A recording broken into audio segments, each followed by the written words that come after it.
Hello and welcome to today's video, and today we're actually going to be dealing with two of the projects. Basically we're going to be finishing them off, not as in finishing them off, you know, not as in a mafia style hit, but we're going to be finishing them off in the terms of completing them, and then we actually have two projects completed and we can move on to the next winter project. So this video is being recorded in January. No, it's not, February.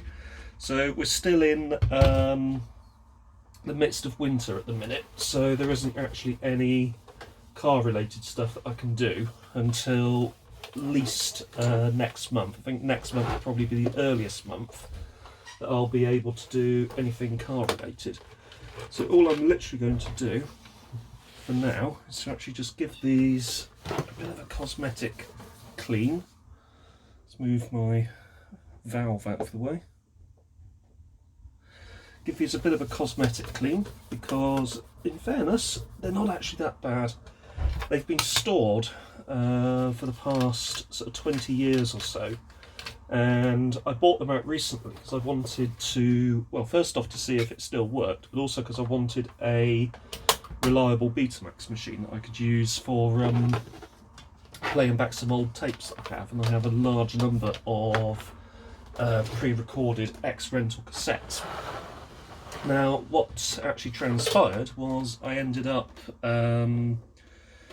pretty much doing a full strip down of the power supply unit and getting that to work again properly. Now, we got it sorted out.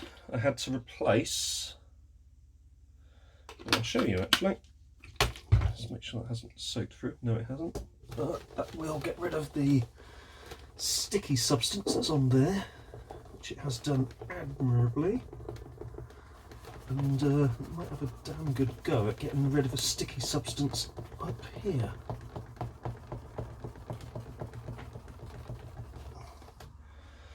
Probably for that, I'll leave that to soak with a little bit of this on it, and leave that to soak up there whilst I show you what I had to replace to get it working. So in the power supply, we have a switch mode power supply, which is located around here. You have your standard 240 volts coming in through a little board at the back here, which acts as a mains filter. And on that mains filter, I had to replace both of these. These are wire wound or ceramic fuses, also known as fusible, sorry, not fuses, resistors. Wire wound or ceramic resistors, also known as fusible or safety resistors. So these blew because there is a dead short somewhere in the power supply. The dead short was traced to this AC-DC rectifier, and the reason why that failed was because we had problems with these two capacitors. They'd obviously leaked over the years. These are 350 volt 4.7 microfarad affairs. The manufacturer is Nippon Chemcom. And I've seen other, a friend of mine's got an old 1970s Hitachi CRT, and he had to replace a couple of those capacitors which were branded by the same manufacturer. This one is also a Nippon Chemcom capacitor, but it actually seemed to be reading okay on the ESR. It was reading actually sort of bang on at 220 microfarads. And the ESR percentage was around 0.1% or 0.1 ohms, sorry. I decided anyway to replace it, so I've actually uprated these components. The rectifier that's in there is not pin compatible, but it is a compatible rectifier that's suitable for this deck, or that power supply. I also replaced the 220 microfarad unit with 450 volt capacitor, and I replaced these 350 volts with 450 volt units as well.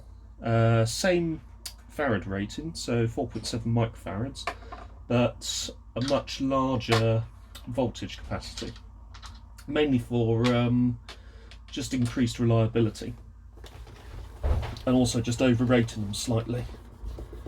So hopefully they will last a little bit longer.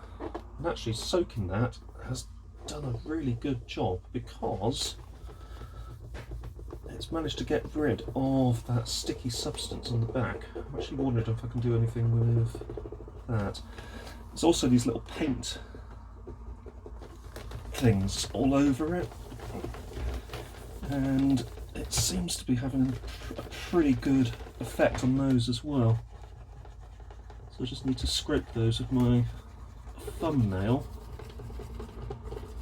and they seem to be coming off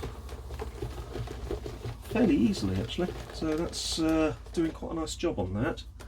Also do the front panel as well.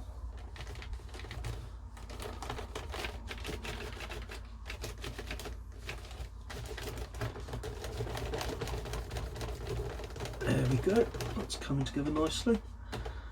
So in there's lots of finger grease from over the years. I'll just get that out of the way.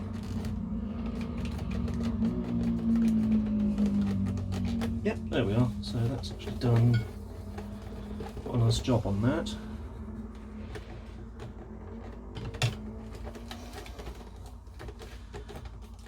Just do around those buttons, and still need to get rid of that.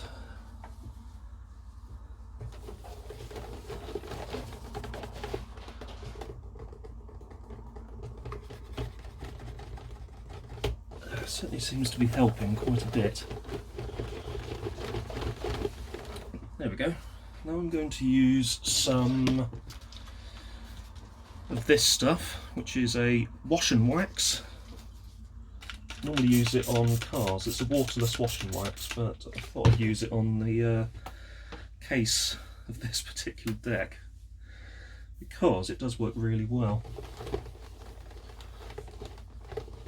And it's a good polish as well, to be honest with you.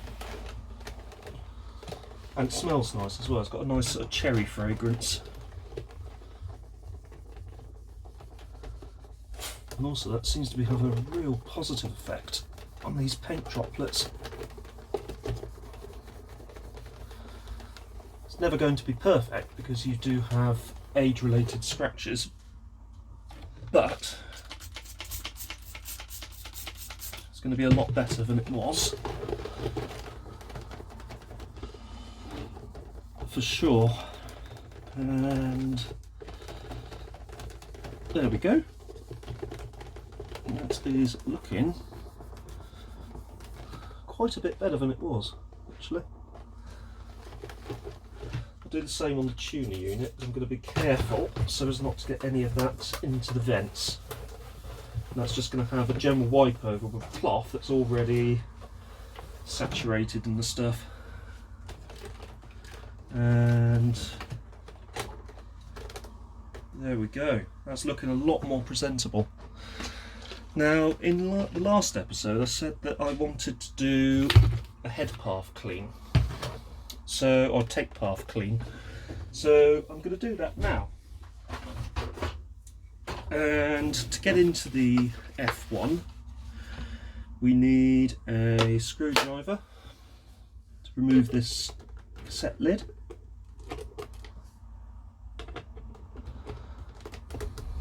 Like so. That should, if I use a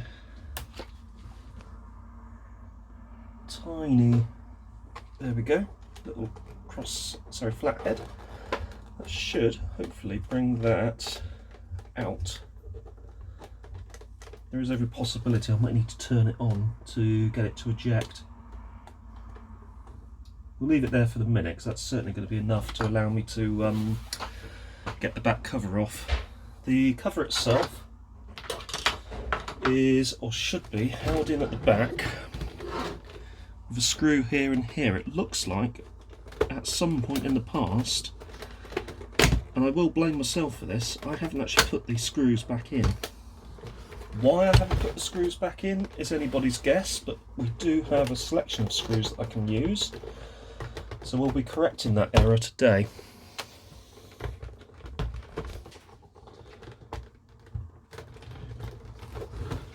So we will just, we've got to be wary of this battery case as well, because you do have on the F1s you do have the ability to run it off a little battery, so just need to be a bit wary of that. Let me take this off.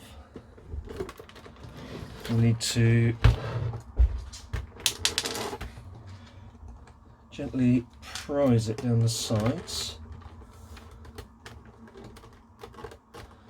And actually what I'm going to do is use that as a soft base. Put those to one side.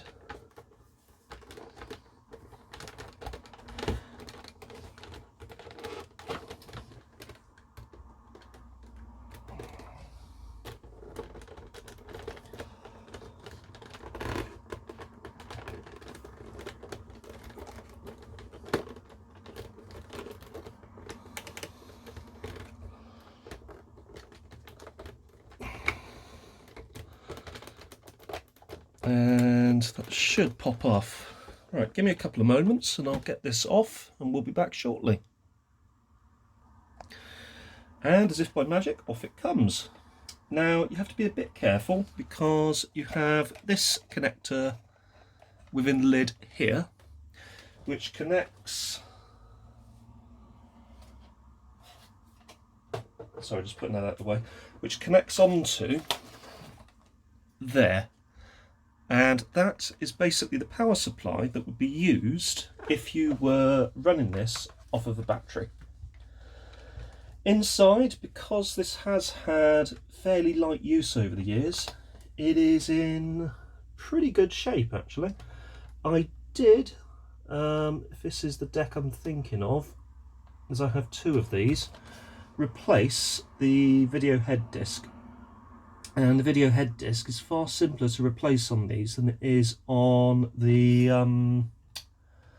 C7s and C6s. It's a far easier arrangement because of the way that it's set up. You don't have to, as far as I can remember, you don't need a alignment gauge to get them aligned. So I'm just going to see if I can manually pop up the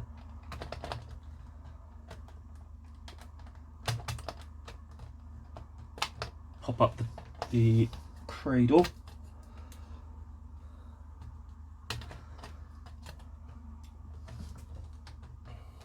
Sometimes you have a little thing you can move to get it to go up, which is obviously not this.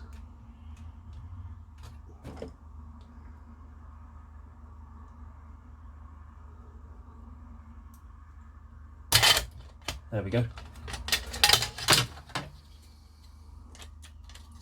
So I just needed to work the mechanism around a little bit.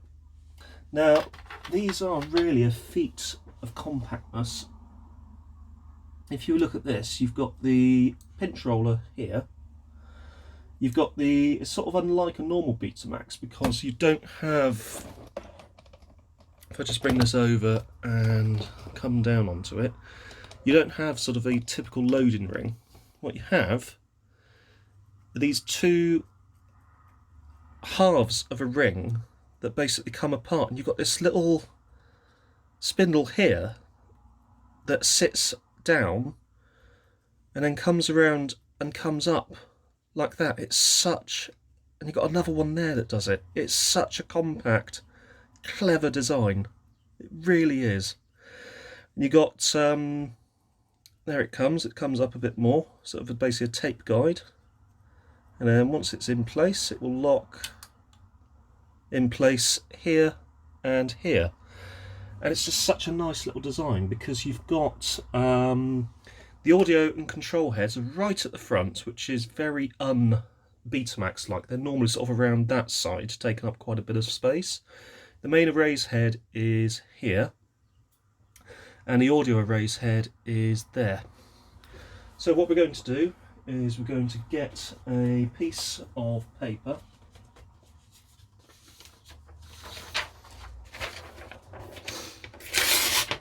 I'm going to tear off a strip.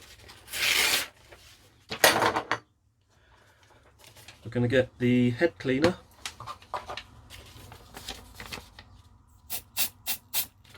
Spray some of the head cleaner onto there.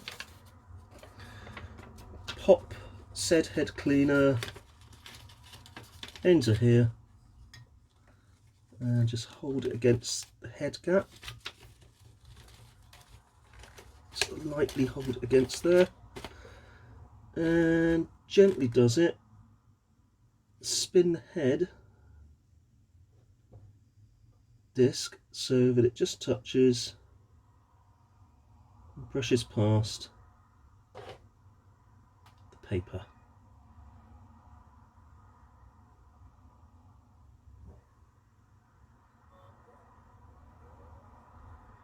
There we go.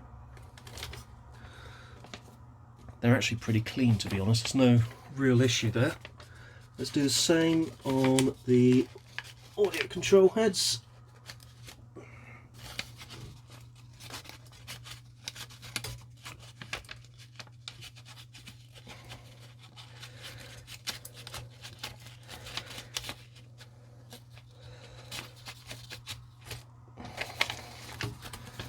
Again, not much to write home about there, and we'll do a new bit of the paper.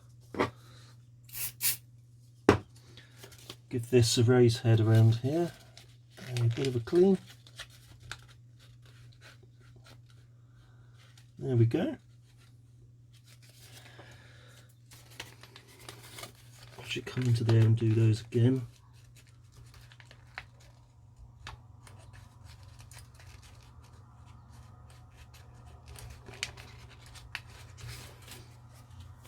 And there we go. Also, the rest of the tape path, so head drum, upper and lower.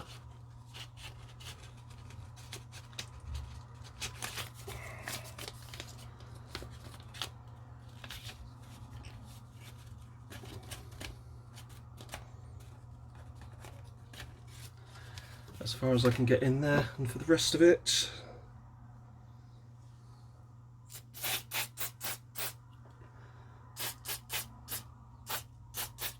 like so. And I know I shouldn't, but just dab that dry with that. And now just leave that to dry out. What I'll also do is manually retract the deck loading arms. We've got our pinch roller there. Give the pinch roller a bit of a spray as well.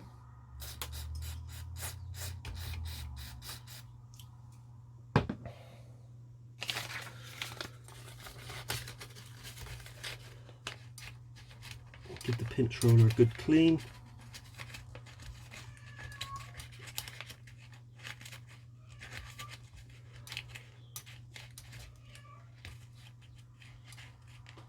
Now I think if you can have favourite decks in the video recorder world, this one is probably my favourite.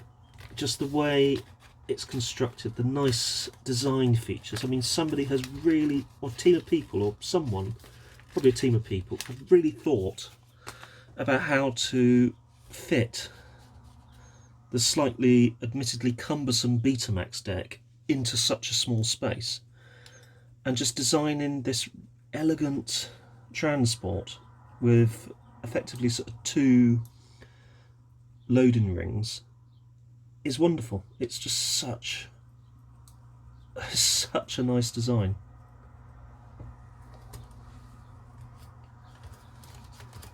Often forgotten areas of the actual sort of tape cradle itself. That's nice and clean. So that's coming round.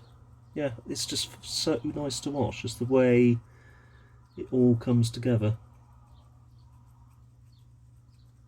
And then just sort of goes into shape like that, like so. And you've got the tape end sensors, they sort of come into place there. So there's one there, there's one, where is the other one? Behind here, I think.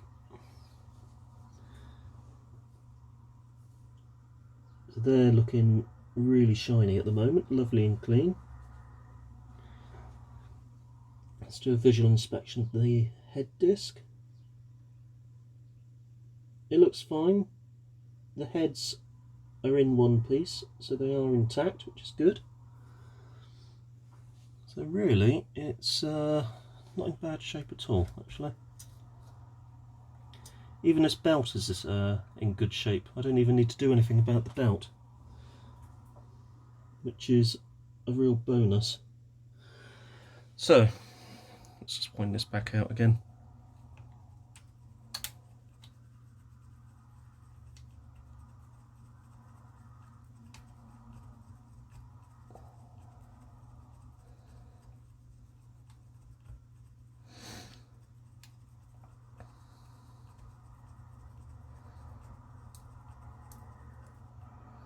And there we go. Right, what I'm going to do now is move this out of the way, because I'm going to leave it to dry for a little bit.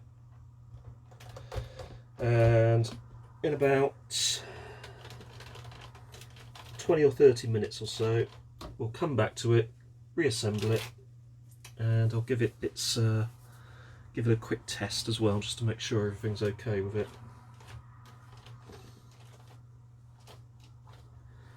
So for the minute, I just want to let all of that air out.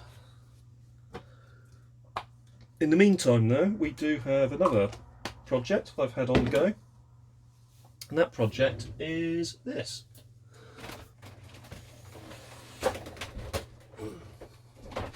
It's quite big, it's quite cumbersome. It's shedding screws everywhere. But if I move the camera back and we pan up slightly,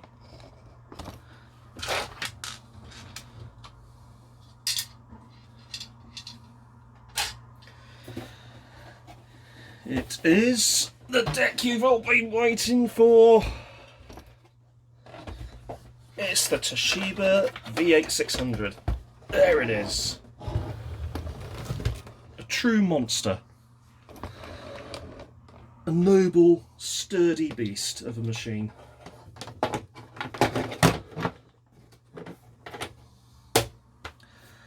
So, first things we're going to do to this is to give this whole thing a clean, because it has bits of gummed up belt all over it,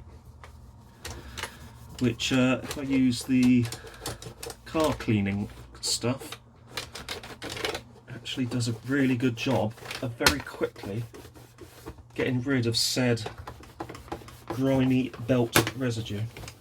I don't even need to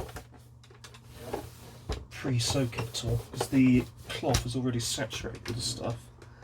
It's coming off really well. Doing a good job on these buttons as well, which are just filled with human slime and grease and other lovely things that have been on people's fingers over the years when they've been operating this deck. There we go. I think I've got this one there. There we go. And that's coming on quite well. There we are. It doesn't actually take that long to just give that a nice clean. I mean, already that looks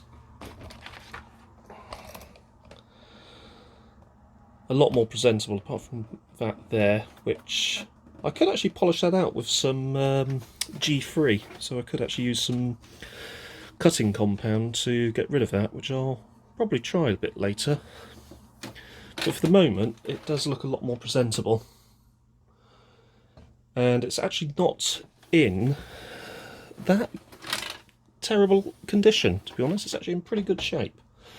So with this particular deck, work that's been carried out on it, just take this off and move that out of the way. Move this out of the way as well. So work that's been carried out on this is to rebuild the video head assembly, so the whole sort of head stack effectively. I've also plopped in a new belt kit. I have, and it looks like it's still, is it still fixed? Is it still in one piece? Let's check.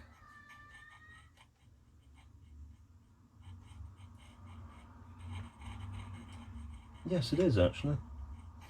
So I've also fixed this arm here, so that now retracts properly. One thing I am going to do is to just adjust the back tension on this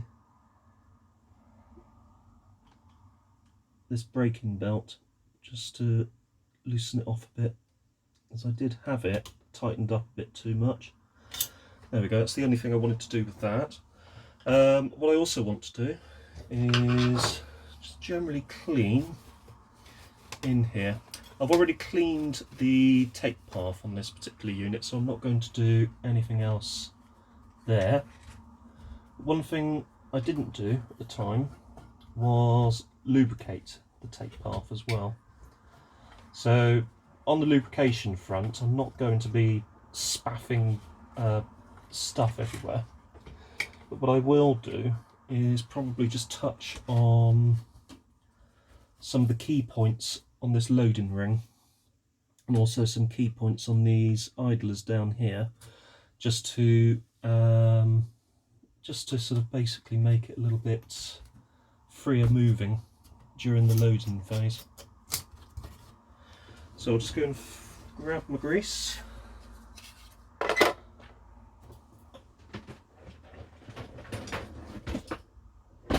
And I'm sure I've still got it up here. I don't think I've taken it down the stairs.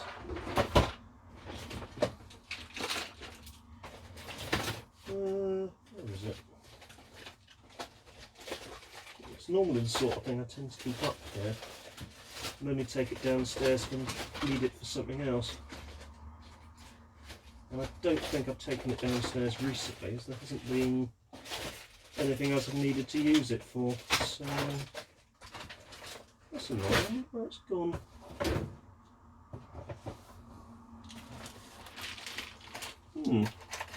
Yes, that is rather irksome. Don't think I've left it on this table. Give me a couple of moments and I will hunt it out. Right, I've got it, and I feel a Arnold Schwarzenegger quote coming on, slightly adapted for the purpose of this exercise.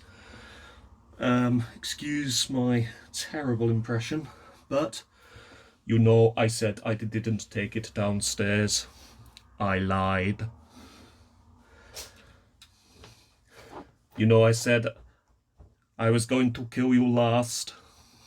I lied. Hey, sorry, that's a different film now. Hey, Killian, I'll be back. Only in a rerun.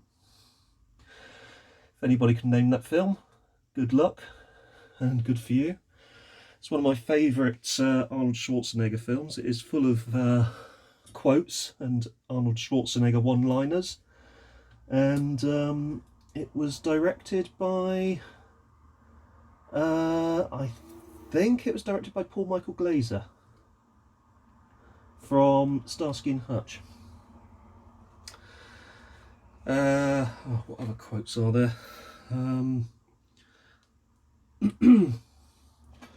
going to be sick all over you. I'm going to be sick all over you. One show on this shirt.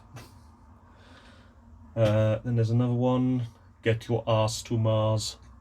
which is a film directed by Paul Verhoeven. He also directed RoboCop. There is actually a rumour that Paul Van Haven or Verhaven or whatever his name is originally wanted Arnold Schwarzenegger to play the role of RoboCop, but it went to, I think it went to Peter Weller instead. So when he went to direct Total Recall, he got Arnold Schwarzenegger as the main character. He also had a number of different people that were in RoboCop playing roles in Total Recall. So the guy that played, I've forgotten his name, but the guy that was head of OCP, he was pretty much head of the evil people on Mars as well. So he sort of used a number of people that he's used in the past. I always thought it was a bit of a shame they didn't have Kurtwood Smith in Total Recall, because his rendition or his portrayal of Clarence Boddicker in RoboCop is one of my favourite 1980s bad guys. It's one of my favourite 1980s bad guy portrayals. My other one is Alan Rickman as Hans Gruber in Die Hard. And I think he's actually a lot of people's favourites as well, because he was brilliant. It was actually apparently one of his first major acting roles, and from what I understand, it was one of Bruce Willis's first proper film roles as well. So he'd been in sort of things like Moonlighting with Sybil Shepherd, am I right in saying? And Die Hard was sort of one of his first major all-action roles that he took, sort of pretty much right after Moonlighting. And I think, if you sort of look at it in retrospect, they chose the best people for those particular two roles. I mean, I'd say that Bruce Willis has probably been sort of typecast a bit over the years as the movie sort of tough guy, but it's a role that he does lend himself very well to, and a role that he does very well indeed.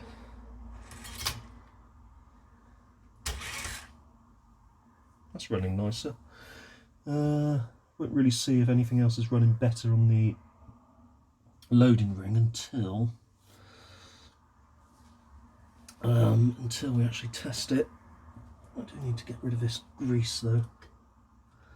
It's the one thing about grease, you have to be so careful where you put it, because it will get everywhere. That's better, I think.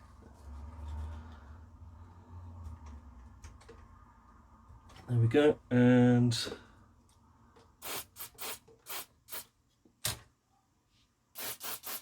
there we are.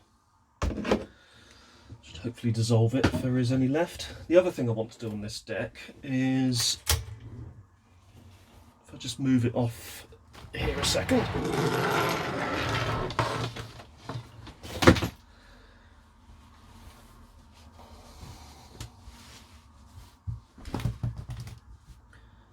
And spin it over and rest it down. It really is heavy. Rest it down like so.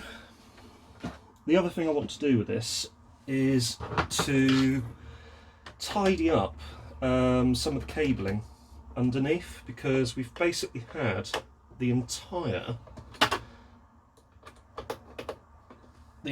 rear panel off. And we've also had a lot of the wiring inside of it disturbed to get the head stack out. So what I'm going to do is just move this off, which comes off quite easily. We then have 1 and 2 up here, so those will just come off easily enough like so. So there's 1. There's 2,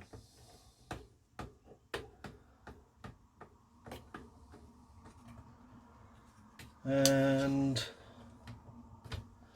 yep, they are sort of moving out of the way. This one will move with a little bit of persuasion, as will this one.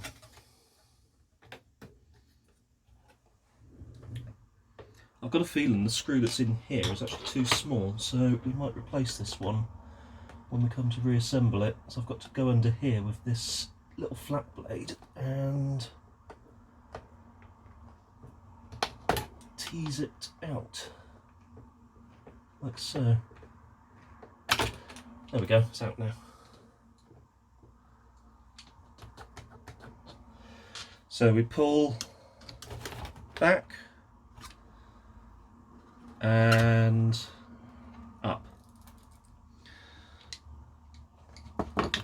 and rest and rotate. Oh, it's actually a good workout as well. You can actually use this for weight training if you so desired. You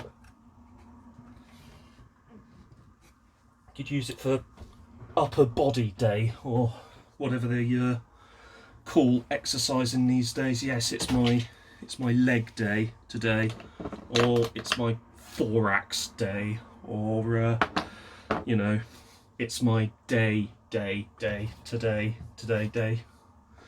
So, oh great, you're just exercising, aren't you? Yes, I'm just exercising, but I like to, you know, let people know that I'm doing a particular day of exercising. Great, brilliant, good to know. You can tell I don't care. So I'll just put that down there a bit. So that's really annoying. It keeps trying to ride up onto the spindle. That's going to just pop off if you're not careful.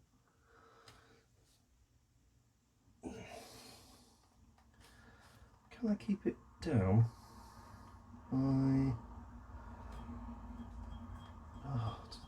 That's quite annoying actually. That could be why we're having a slight issue with the capstan and the tracking, because that could be actually spinning too quickly, a touch fast. Because obviously you're changing the ratio, so it's going to be spinning a bit faster than it should. I want to prop this open, and I can't find anything immediately to use to just prop that up. So I'm sure I have some. Oh, hang on. I've got to use these in a minute anyway, so there should be hopefully enough weight in that. If I also couple it with this as well, to just keep. That's so annoying. The combined force and weight of this entire board just wants to drop. So what I'll do, don't want to prop it against anything there. I'll put it against this switch, like so. That's better. Now we can have a look at and see if we can get this to ride lower down. So at the minute, its natural sort of thing that it wants to do is to go right up onto the spindle. So I think we'll need to get into here.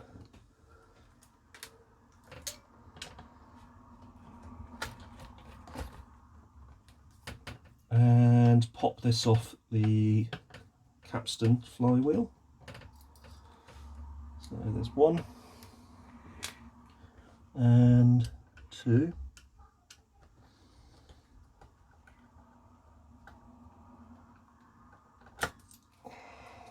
And off it comes. Now what I want to do is to get that to go down, because at the moment it's just wanting to sit up.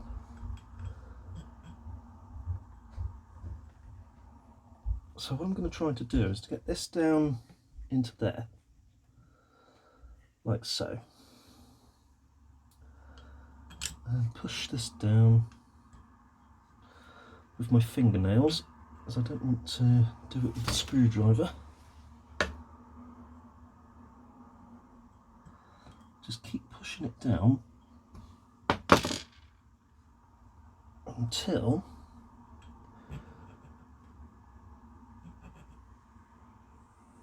you are at a point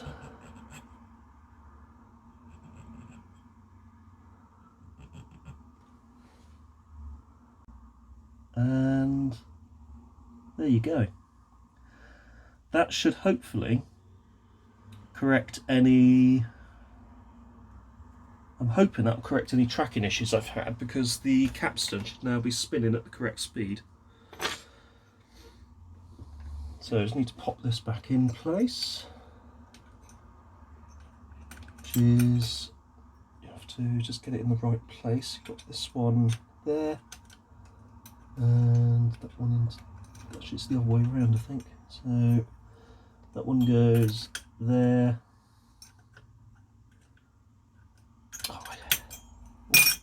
Always get this wrong. There, and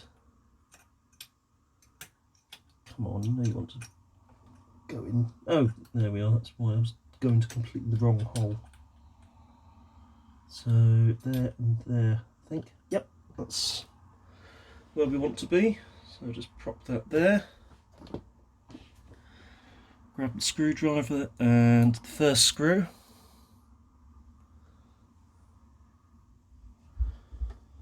And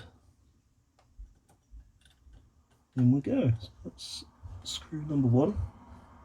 I'm not going to do it up fully because I want to grab screw number two before we go any further.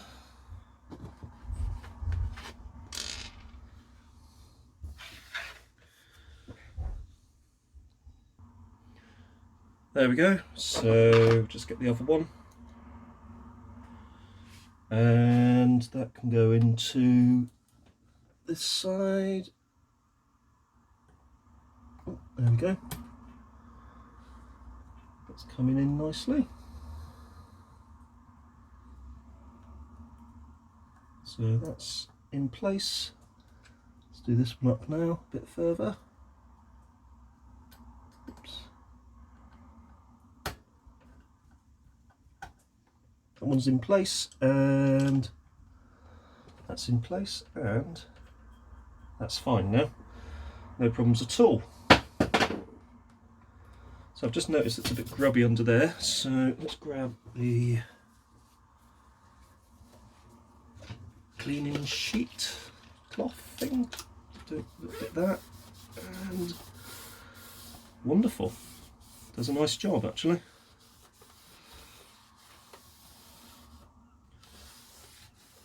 Yeah, Rolf, pleased with that, that's looking good. Okay, next challenge is this rat's nest of wiring. So what I had to do when I was working on this deck was to snip a number of cable ties out of the way so I could actually get the head assembly out. And because I like to try to do things properly wherever possible, which I know sounds odd, but I do, genuinely do, I'm going to bring together some of this wiring.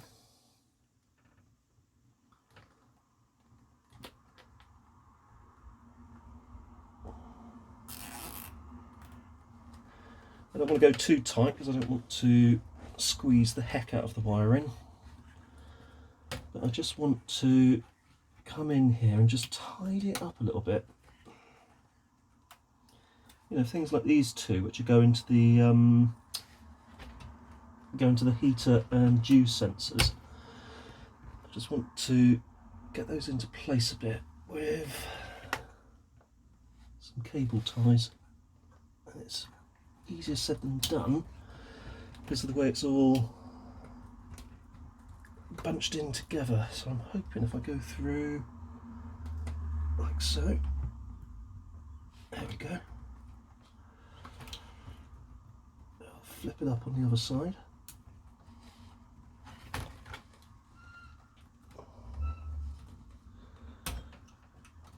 There it is. And flip that up on the other side and move that around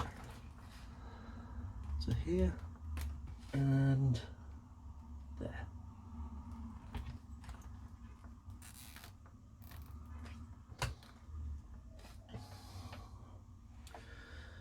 That just tidies it up a bit. Probably do the same here as well actually. So for this, come in to there.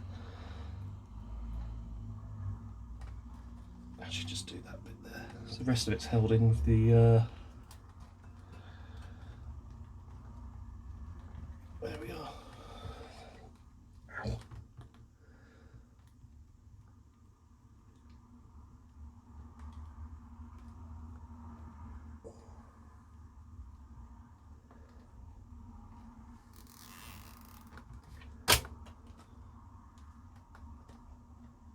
There we go. Right, let's grab some snips and just get rid of the tails on the cable ties.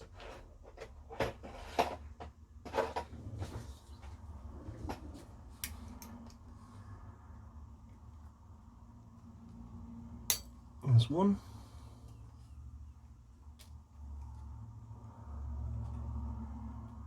There's two.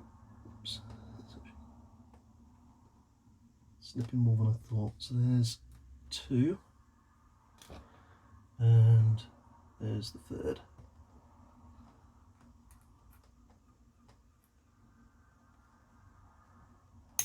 There we go. And we want to do here as well, actually. So let's grab one out of here.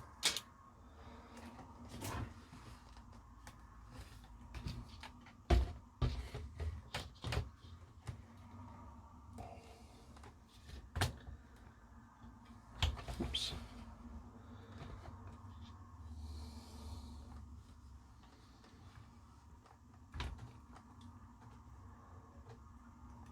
There we go. So in, around, and down. There we are.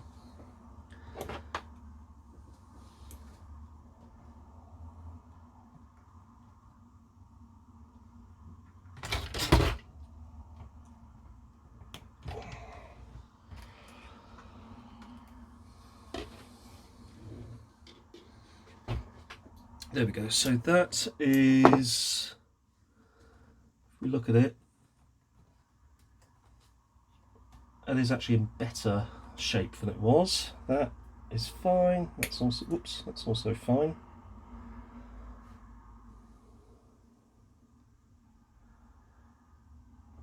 That's in good shape. Greasing points, yes, actually, let's pop some in.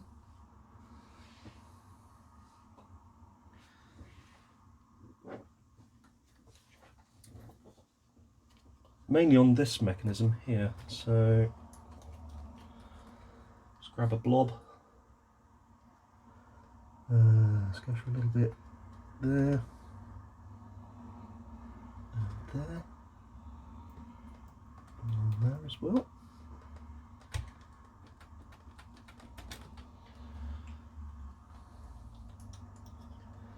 Now you've got these little switch dust covers which just need to go back onto switches themselves.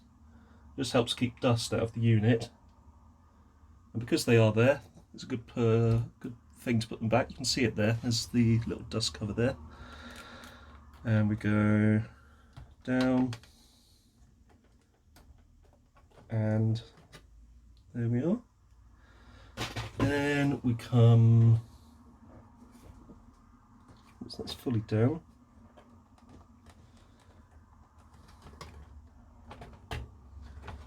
come forward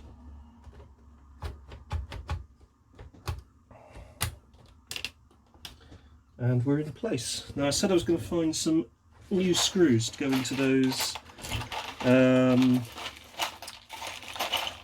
mounting points, and that's what I'm doing now. So I'm just having a look through my collection of varying video recorder related screws. I think I've got one here that might be suitable.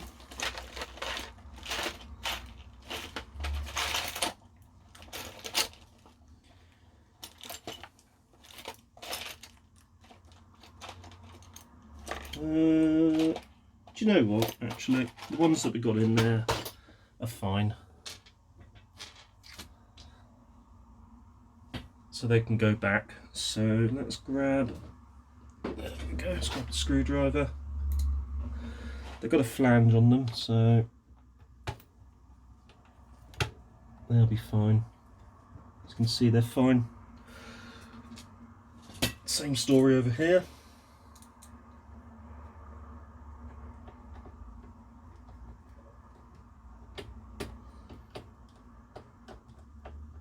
There we are.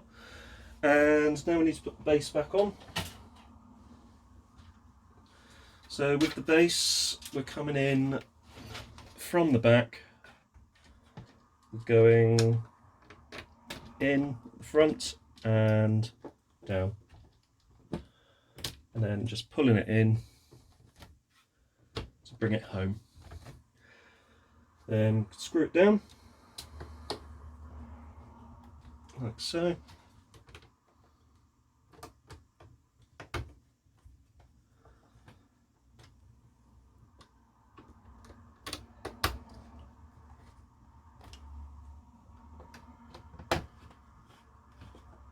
And once it's screwed down,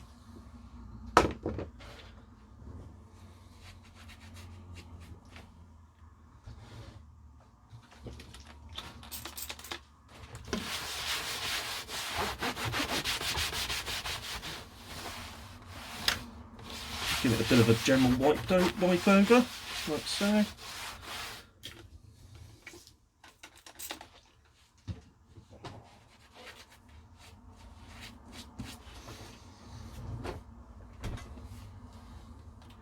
Then we'll come back over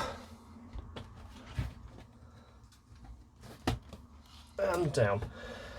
Now, this flex is disgusting. It is quite awful. As you can see, that plug doesn't have the things around there. Now, I'm going to see if off camera I can do something with this. I'm going to coat my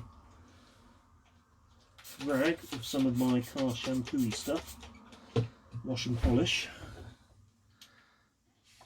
and just pull the flex through, see if that makes any difference whatsoever. And the answer is no, it doesn't. It does seem to have bought off an awful lot of crud that was on the flex, but it's still not perfect. So that's going to be something that we'll be doing at some point in the future, is cleaning this flex. Oh, it's covered in this bloody grimy stuff. What is that? So it's almost sort of like black tarry substance. I don't know if it's the sort of stuff that the belts in it turn to, that sort of goo.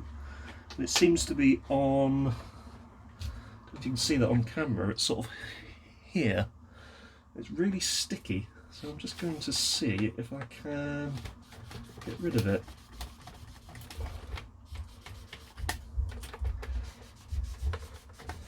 And the answer is yes, sort of, because it's becoming a lot less prevalent. But I really do need to fit a new flex to this, just to finish the restoration off nicely. New flex, that'll be lovely.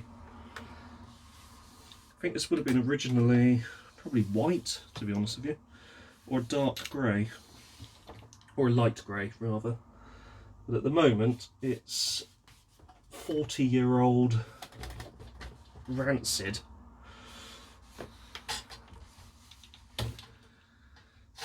So yes, we will change that. Anyway, let's get the top.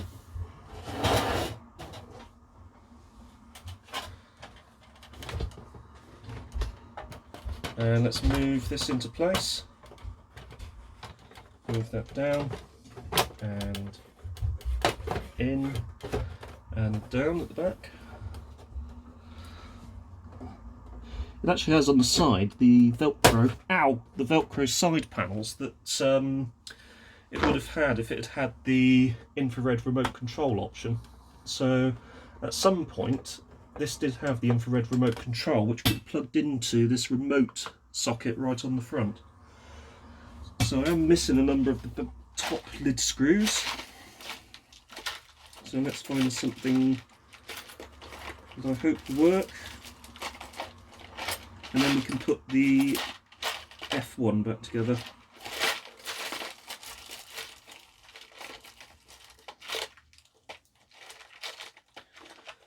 That's annoying. What sort of size? Yeah, they're quite big on the lid, so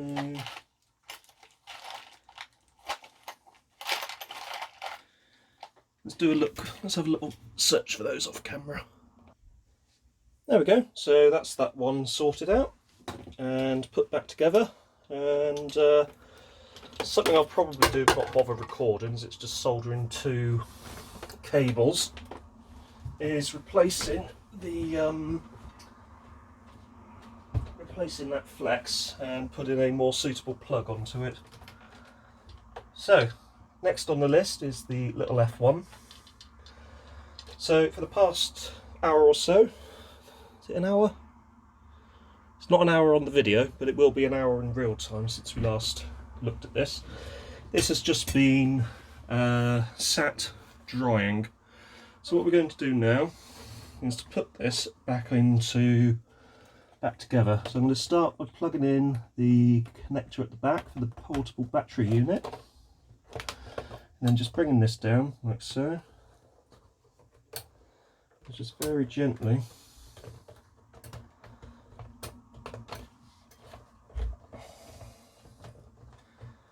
Actually, I'm wondering if I need to put that in last of all. So if I bring that up and then just put this in at the front like so, then you pull it apart like that to get it into place. So what I'll need to do is on this side, bring this up slightly like so, and then just gently. There's almost just enough cable to allow you, and I'll just get the focus onto that so you can see. There is literally just enough cable to allow you to plug that in there, and then bring the rest of the outfit down and back in. Now, I said earlier that I was missing a couple of screws on the back here, so to correct that, let's go to my box of many things and locate a couple of screws. So I want to try and keep it on brand, as they say, with some nice black finish screws. I'm wondering if these will be suitable, so let's just pop one into there and see if it fits. And that fits surprisingly well, actually. Oh, that's nice. Yeah, that does the job. And then we'll do the same over on the other side. I don't think they were off this machine originally, but they certainly fit and they look good, and they match the tuner unit, which has black screws to contrast with the light grey finish. So we'll just pop that back into place like so. There we go. Now we need to put the lid back on. You can see that it's a lot lighter than the Toshiba. Okay, just give it a cursory wipe down.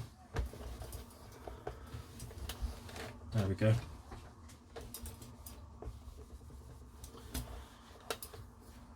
Actually a lovely looking deck in my view. Aesthetically they really are quite a pretty little thing, especially when you've got all of the accessories with it, such as the tuner unit, which is over here, obviously the main deck here, but also if you've got the PCM module as well. They're all the same to the form factor, and they just look very professional and very very slick. They were originally marketed as an alternative to the C9. So I think the C9 came out around the same sort of time, and if you were buying a that's annoying, it doesn't clip in anymore, probably will when I apply some power to it. If you were buying a Sony oh god, what was it? A Sony Profile, I think. The Profile VCR options, if I remember, were the F1 or the C9. You could have a, if I remember, 20-inch and a 27-inch Profile. I'm not sure if they did a 22-inch version. I'd be surprised if they didn't. But the ones you sort of typically tend to see coming up for sale these days are the 20-inch and 27-inch versions. Not sure what tube life was like on the 27. If it's a tube I'm thinking of, it was not that great. Fantastic tube. Not a long life though. They sort of tended to go flat. Say quickly, but they do tend to go flat, unfortunately, as with all Trinitron tubes. It seems to be the thing that Trinitron tubes like to do, which is a bit of a shame really, but anyway, let's just try and get this plugged in.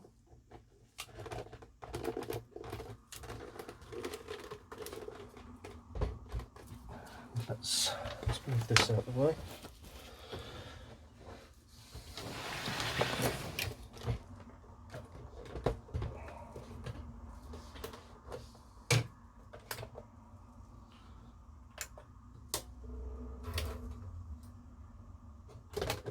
That's better.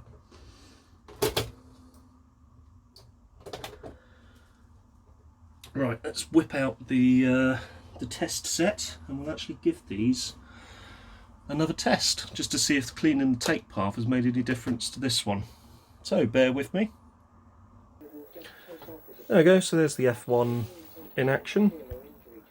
Is it producing slightly... Ooh, that's not going to show it very well. Is it producing a better picture? The tape in there is probably a bit worn, to be honest, but the picture, as I'm looking at it from here, is certainly a lot more noise free. There's less noise on it for sure. It's performing better, definitely. So yeah, that's actually, if I bring that, whoa, hang on. Why does it sometimes work and then sometimes not? That's really weird. It sometimes sort of gets the refresh just right. So I can't, unfortunately with this camera, I can't manually set the shutter speed for video. I can for stills, but I can't for video. So if I do it slowly and focus on it there, it does seem, if you leave it, to actually steady up. So if I try... Yeah, as you can see, it's okay.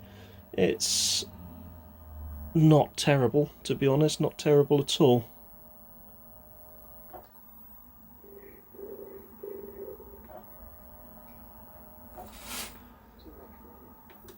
×2 speed seems to work okay. As I showed you before, you can sort of dial out some of that noise by adjusting the tracking control. It's far from perfect, but it's not terrible.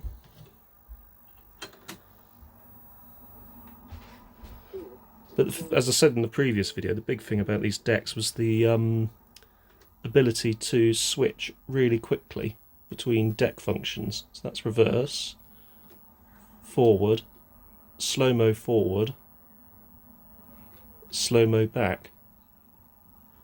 And it achieves that through direct drive motors.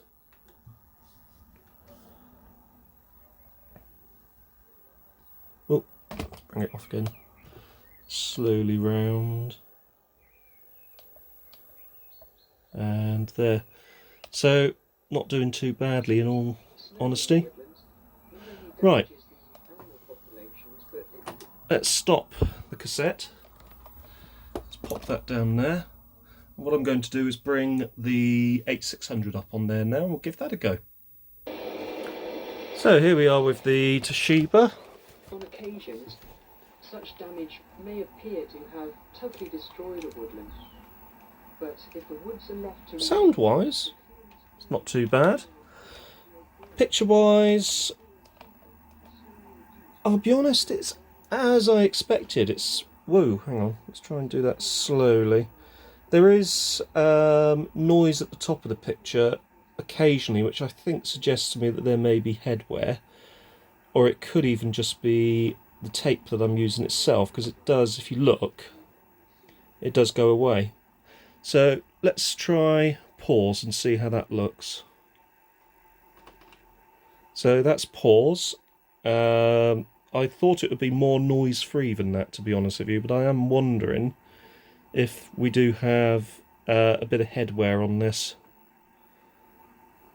But I'm not going to complain because the rest of it is working. So let's just come out of pause.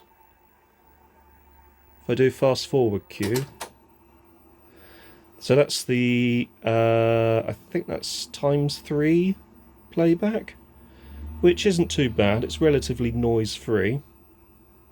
Seeing if I can adjust out any of that with the tracking. It's not terrible. It's there's far less noise on it than there would be on one of the other decks, for example, with just 2 heads. So that certainly does seem to be doing something. If I do play now, and it just takes a little while for it to come back again. In all honesty, this is one thing that might improve the more this machine is used. So I'm half tempted to give this machine a bit more of a thorough exercise, because the tracking is better on the centre point. There is still a bit of noise, but I don't have to go all the way over to the right to correct it.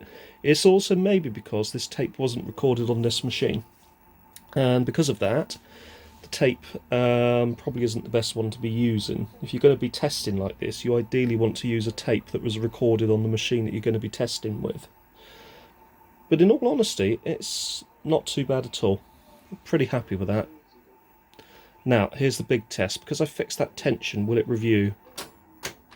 No, so there's obviously still a problem with being able to rewind. Fast forward's absolutely fine, but for whatever reason, this deck will no longer rewind. I'm guessing it's probably the end sensor over there, so I do need to do something to try and correct that. But I've got to be honest, that's actually a lovely picture. Bit of noise there, that could be due to the tape. But it is really not bad at all. Let's try pause again. Oh wow, yeah, that's pretty good. That's actually a completely noise-free pause, albeit in black and white.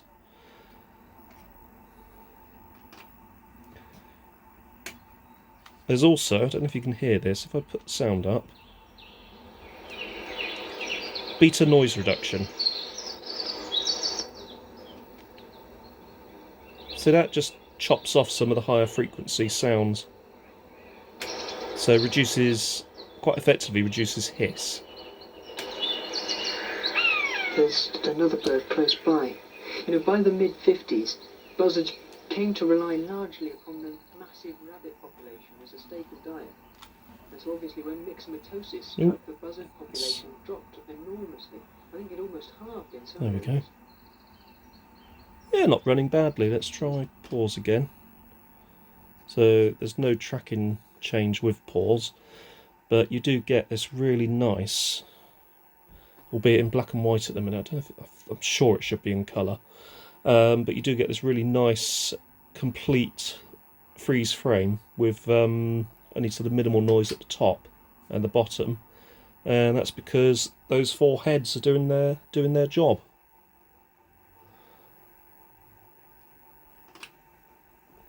Recovered to some degree. They're quite hardy birds. They're opportunists, feeding on just about anything. Let's try another tape in it. Including carrion. So I had to whip the cover off it, annoyingly, because it wouldn't eject properly, because the belt was slipping on what's it called? The loading ring. So I'll need to replace that at some point, but that's something I'll do off camera. This is that film there, and whoops, let's try and slowly pan onto it. A little bit noisy, but let's try pause again. Yes, it does seem to be in black and white, which is weird. You can see it trying to flash for colour. I do wonder, which honestly wouldn't surprise me with this deck, if the heads are slightly worn. But yeah, there's quite a bit of noise on that part of the track in there. That's full left. I go full central and then right, full right. It does actually correct itself. So might need a little bit of work on take path alignment. It could literally just be worn heads as well. It could also be because I'm using really old cassettes. I mean, we're talking about stuff that's as old as this machine. Although, when was this film made? I can't see on there. But looking at that, that's an ex-rental cassette. So that's been absolutely banged to death. So they, you know, they get their money out of rental cassettes. So they really have banged the rental on that one, so to speak. So I've got to be honest, I'm not totally displeased. I'm quite pleased. It works. It's a lot better than it used to be. And all in all, it's quite a nice way to close these projects off with 2 decks which are working. One's fully working and one is mostly working. Just checking all those work as well. Yeah, that's the channel buttons. They seem to work nicely. Anyway, that today is it. There's no short version of this video. It's just going to be the full length treat for you guys, if ladies and gentlemen, if you're happy to watch it. But anyway, if you have got this far, thank you very much for watching, and I will see you next time. Once again, thanks for watching. Don't forget to like, don't forget to subscribe, and I will see you soon. Take care, and see you again.